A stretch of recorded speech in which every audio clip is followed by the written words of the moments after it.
हरियाणा की हर अपडेट के लिए बेल आइकन दबाएं और सब्सक्राइब करें STV हरियाणा न्यूज।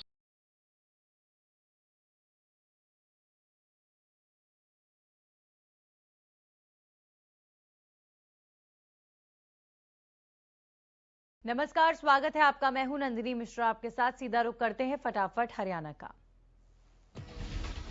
कृषि कानूनों के खिलाफ किसान आंदोलन का आज 83वां दिन है। गाजीपुर, टिकरी और सिंघू बॉर्डर पर किसान कृषि कानूनों को वापस लेने की मांग को लेकर अड़े हैं। फिलहाल इस गतिरोध का कोई हल निकलता नहीं दिख रहा।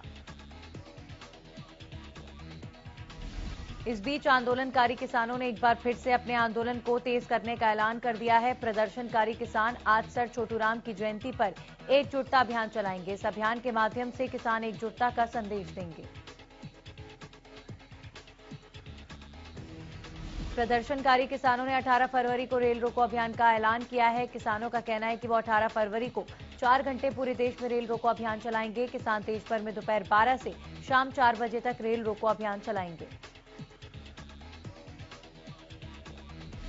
बीजेपी के राष्ट्रीय अध्यक्ष जगत प्रकाश नड्डा ने आगामी 21 फरवरी को राष्ट्रीय पदाधिकारियों की बैठक बुलाई है। इस बैठक में प्रधानमंत्री नरेंद्र मोदी भी शिरकत करेंगे।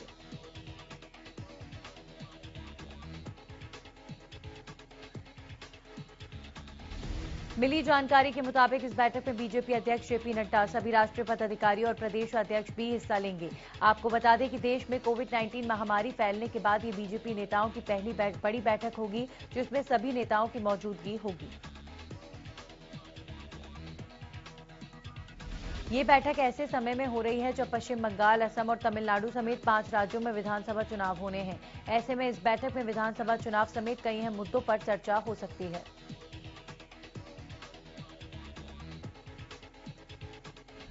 मुख्यमंत्री मनोहर लाल ने राज्य में अवैध कॉलोनियों में बुनियादी सुविधाओं की कमी की जानकारी प्राप्त करने के लिए एक पोर्टल लॉन्च किया है। इस पोर्टल के जरिए रेजिडेंट वेलफेयर एसोसिएशन या कॉलोनी डेवलपर्स कॉलोनियों में बुनियादी सुविधाओं की कमियों के बारे में सूचनाएं सरकार को दे सकेंगे।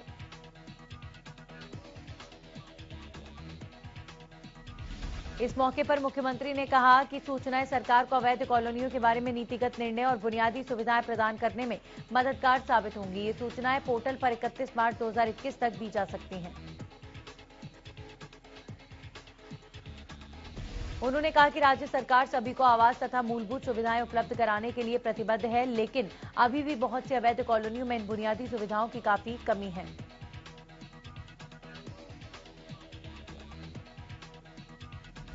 मुख्यमंत्री ने ये भी कहा कि इन कॉलोनियों में रहने वाले लोग मेहनत से कमाई गई आमदनी से मकान बनवाते हैं, लेकिन कई बार इन कॉलोनियों के अवैध होने की जानकारी न होने की वजह से उन्हें विभागीय कार्रवाई का सामना भी करना पड़ता है।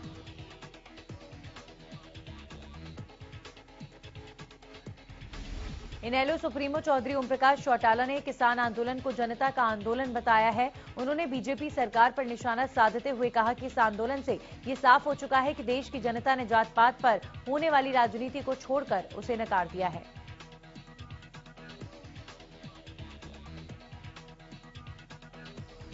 अभय चौटाला के इस्तीफे पर ओपी चौटाला ने कहा कि अभय चौटाला ने जनता की परेशानियों को देखते हुए अपने पद से इस्तीफा दिया है। दुष्यंत चौटाला पर वार करते हुए उन्होंने कहा कि दुष्यंत ने अब मुझे और चौधरी देवीलाल को अपना दादा मानना छोड़ दिया है।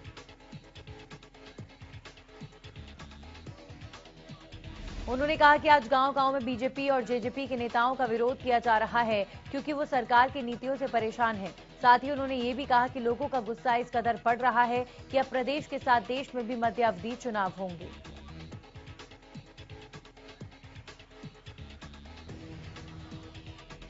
रादौर के गांव नाहरपुर में कांग्रेस ने जनसभा का आयोजन किया, जिसमें कांग्रेस प्रदेश अध्यक्ष कुमारी शैलजा ने शिरकत की और लोगों को संबोधित किया। किसानों से मुद्दे को लेकर शैलजा ने सरकार पर जमकर निशाना साधा। शैलजा ने कहा कि गणतंत्र दिवस पर खुद सरकार के नेताओं और कार्यकर्ताओं ने किसानों के बीच घुसकर दंगा करवाया। शैलजा ने कहा कि सच्चाई जनता के सामने आ चुकी है, इसलिए हर जाना भी सरकार को ही भरना चाहिए। इतना ही नहीं, कुमारी शैलजा ने सरकार पर लोकतंत्र का गला घोटने का भी आरोप लगाया। शैलजा ने कहा कि जनता सरकार की सच्चाई जान चुकी है और जनता जल्द ही उन्हें सबक भी सिखाएगी।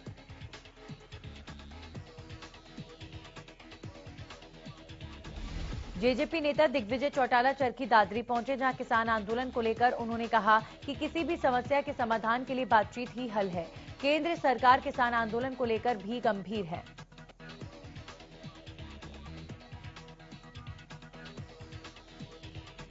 दिग्विजय चौटाला ने कहा कि आगे फसल कटाई का सीजन भी आने वाला है। अगर किसान धरने पर बैठे रहेंगे तो फसल कटाई कौन करेगा? इस आंदोलन का समाधान जल्द होना चाहिए।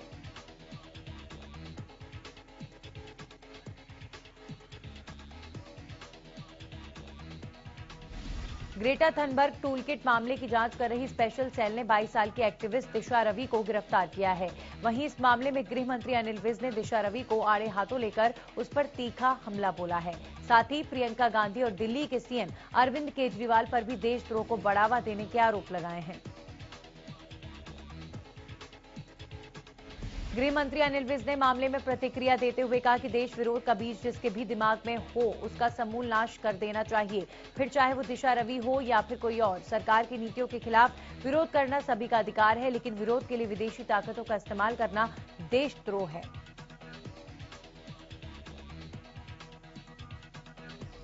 कैथल के पुंडरी में सोमवार को कांग्रेस ने किसान आंदोलन के समर्थन में किसान मजदूर सम्मेलन का आयोजन किया। इस मौके पर कृषि कानूनों के बहाने सरकार पर निशाना साधते हुए रणदीप सुरजेवाला ने कहा कि आज सारा देश इन कानूनों को काला बता रहा है। अगर ये कानून लागू हुए तो मंडियां खत्म हो जाएंगी और हर चीज महंगे दामों पर मिलेगी।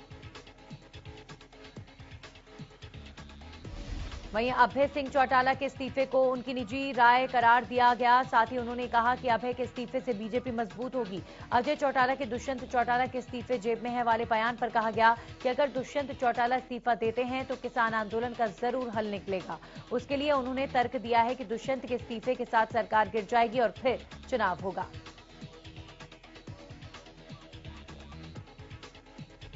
रणदीप सुरजेवाला ने पेट्रोल और डीजल के बढ़े हुए दामों पर बोलते हुए कहा कि 5 दिन से पेट्रोल डीजल के दाम बढ़ाकर किसानों पर बोझ डाला जा रहा है। घरेलू गैस के रेट पिछले दिनों 175 रुपए तक बढ़ा दिए गए। गरीब जाए तो कहां जाए?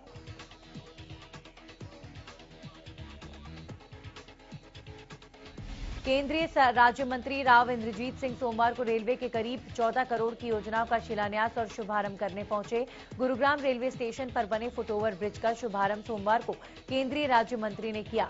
फुटओवर ब्रिज के बनने के बाद राजेंद्र पार्क के आसपास स्थित विभिन्न कॉलोनियों के लाखों लोगों को इसका लाभ मिल सकेगा। केंद्रीय राज्य मंत्री ने पटौदी के जाटौली फाटक संख्या 46 पर बनने वाले अंडरपास का भी शिलान्यास किया, जिसकी मांग लंबे समय से लोगों की ओर से की जा रही थी। केंद्रीय राज्य मंत्री ने रेलवे स्टेशन पर फुटओवर ब्रिज के साथ एस्केलेटर का भी शुभारंभ किया, जिससे रेलवे स्टेशन की फुटओवर ब्रिज पर चढ़ने वाले लोगों को इसका लाभ मिल सके। भिवानी के पीडब्ल्यूडी रेस्ट हाउस में बीजेपी जिला युवा मोर्चा की बैठक हुई। बैठक में कृषि मंत्री जेपी दलाल पहुंचे। इस दौरान कृषि मंत्री ने कहा कि युवाओं में जोश है और देशभक्ति की भावना है। भिवानी के युवा मोदी और बीजेपी से जुड़ चुके हैं। वहीं बेरोजगारी और शिक्षा पर उन्होंने कहा कि मोदी नेतृत्व ऐसे ही बढ़ता रहा तो दुनिया के दरवाजे हमारे युवाओं के लिए खुलेंगे।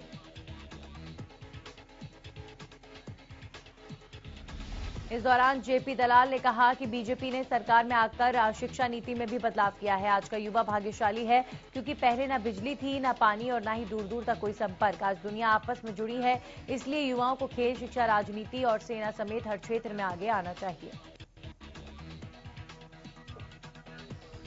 सामाजिक न्याय एवं अधिकारिता मंत्री ओम प्रकाश यादव ने बताया कि सरकार जल्द ही कैंसर और एड्स के मरीजों को पेंशन मुहैया कराएगी।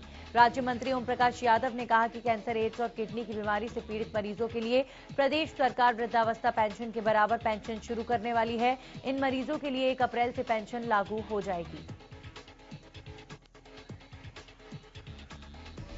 भिवानी में उपायुक्त जयबीर सिंह आर्य ने सीएम विंडो पर लंबित शिकायतों के लिए खुला दरबार लगाया। इस दौरान उपायुक्त ने सीएम विंडो से संबंधित समस्याएं सुनी और इन समस्याओं के जल्द समाधान करने के निर्देश दिए। उपायुक्त के निर्देश के बाद नगर परिषद प्रशासन ने सीएम विंडो की शिकायतों को जल्द निपटाने का काम शुरू कर दिया है। सीएम विंडो पर जहां पहले 270 शिकायतें पेंडिंग थी, वहीं अब ये सिर्फ 106 रह गई हैं। स्वास्थ्य विभाग ने एक बार फिर कोरोना मुक्ति के लिए सोमवार से व्यापक स्तर पर वैक्सीनेशन अभियान शुरू किया। इसके तहत हेल्थ वर्कर्स को वैक्सीन की दूसरी डोज लगेगी। पहली वैक्सीन के 28 दिन पूरे होने के बाद दूसरी डोज आज से लगनी शुरू हो चुकी है। स्वास्थ्य विभाग के साथ साथ सोमवार को पुलिस, रेवेन्यू, पंचायती राज विभाग और नगर परिषद के कर्मचारियों का टीकाकरण किया गया।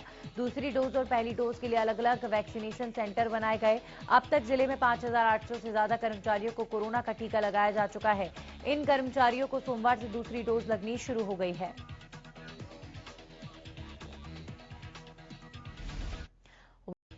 कोरोना काल के बाद अब शिक्षण संस्थान खुल चुके हैं, तो शिक्षण संस्थानों ने परीक्षाएं लेने की तैयारी भी पूरी कर ली है। लेकिन परीक्षाओं की तिथि का ऐलान होते ही छात्रों का प्रदर्शन शुरू हो गया है। इसी कड़ी में अंबाला के पॉलिटेक्निक के छात्रों ने ऑनलाइन परीक्षाओं की मांग को लेकर जोरदार प्रदर्शन किया। छात्रों ने कोरोना का तर्क देकर मांग की है कि अगर उनकी पढ़ाई ऑनलाइन हुई है तो परीक्षाएं भी ऑनलाइन होनी चाहिए। वहीं कोरोना का तर्क दे रहे छात्र खुद बिना मास्क और सोशल डिस्टेंसिंग को भूलकर प्रदर्शन करते नजर आए। तोशाम के पिंजोखरा गांव के एक युवक को बुलेट बाइक में पटाखे वाला साइलेंसर रखना महंगा पड़ गया। दरअसल पुलिस ने तोशाम के सुरेंद्र सिंह चौक पर बुलेट बाइक की जांच की और मौके पर तैनात पुलिसकर्मियों ने तुरंत ही बाइक सवार से कागजात मांगे, लेकिन युवक कागजात नहीं दिखा सका, जिस पर पुलिसकर्मियों ने बुलेट बाइक का 33,500 रुपए का चालान कर दिया। इस दौरान पैसे न देने की वजह से बाइक को इंपाउंड कर दिया गया है। पूरे मामले को लेकर एसआई जयवीर सिंह ने बताया कि बाइक में पटाखे वाला साइलेंसर लगाना गैर कानूनी है और युवक के पास बुलेट बाइक के कागजात भी नहीं थे, इसलिए उसका चालान काटा गया।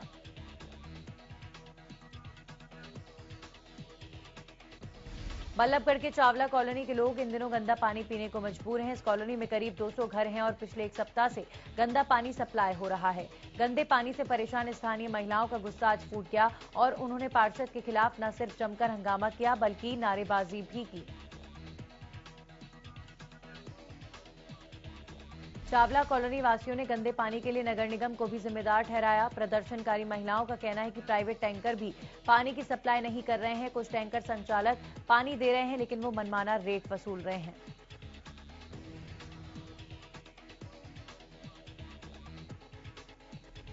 चरखी दादरी दिव्यांग कमीशन के कमिश्नर राजकुमार मक्कड़ चरखी दादरी पहुंचे। यहां पहुंचकर उन्होंने लघु सचिवालय भवन का बारीकी से निरीक्षण किया। जहां कमियां पाई गई उन्हें ठीक करने के निर्देश प्रशासन को दिए। राजकुमार मक्कड़ ने बताया कि दादरी नया जिला बना है और लघु सचिवालय का भवन नया है।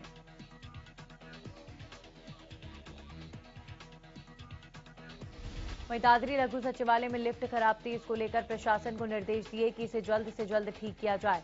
उन्होंने बताया कि दिव्यांग जब भी लघु सचिवालय पहुंचे तो उनके लिए व्हील चेयर का भी प्रबंध होना चाहिए। अंबाला रोडवेज डिपो अपने बेड़े का विस्तार करते हुए अब अंबाला से लखनऊ बस चलाने की योजना बना रहा है। इसी के तहत अंबाला से सीधी बस लखनऊ के लिए आगामी सप्ताह से चलनी शुरू हो जाएगी। इस बारे में विस्तार से जानकारी देते हुए रोडवेज के जीएम मुनीश सहगल ने बताया कि अक्सर देखने में आता है कि अंबाला में यूपी और बिहार जाने वाले यात्रियों की संख्या रोजाना बढ़ती जा रही है।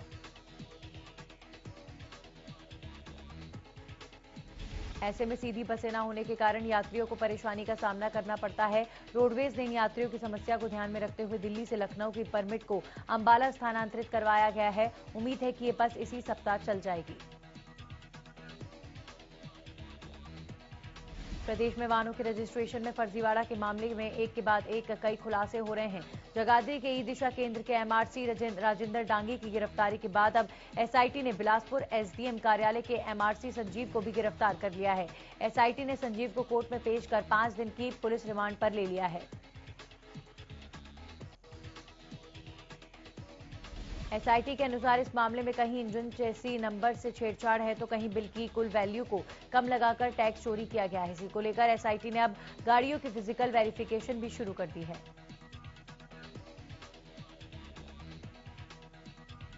फरीदाबाद में एक परिवार को चोर पकड़वाना भारी पड़ रहा है। जमानत पर आए चोर ने उसे पकड़वाने वाले परिवार के कई सदस्यों पर हमला कर उन्हें घायल कर दिया। दरअसल गांव पनहेरा खुर्द के रहने वाले चेतन अपने ही गांव के एक घर में चोरी कर रहा था कि तभी घर के सदस्यों ने उसे रंगे हाथ पकड़वाकर पुलिस के हवाले कर दिया।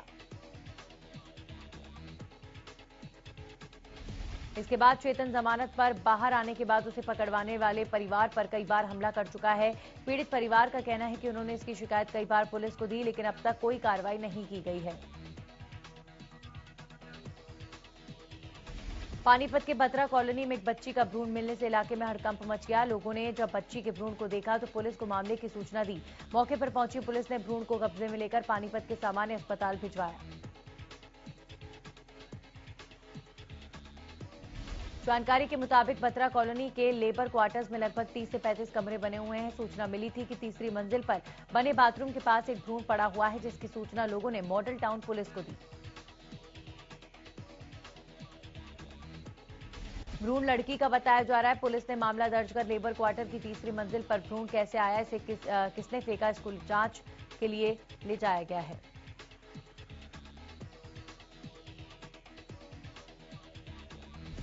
प्रदेश में कोरोना के आंकड़ों में लगातार गिरावट जारी है। बीते 24 घंटे में 108 नए मरीजों की पुष्टि की गई। गुरुग्राम में 38 और कुरुक्षेत्र में 8 नए मामले सामने आए हैं। वहीं पंचकुला में 12 और यमुनानगर में 11 नए केसेस सामने आए हैं। प्रदेश में अब तक 3039 मरीजों की मौत के मामले सामने आए हैं। इसी के साथ हरियाणा में अब तक कुल 2,69,154 केस सामने आ चुके हैं। वहीं एक दिन में 57 मरीजों ने कोरोना को मात दी और अब तक 2,65,000 से ज्यादा मरीज इस महामारी से ठीक हो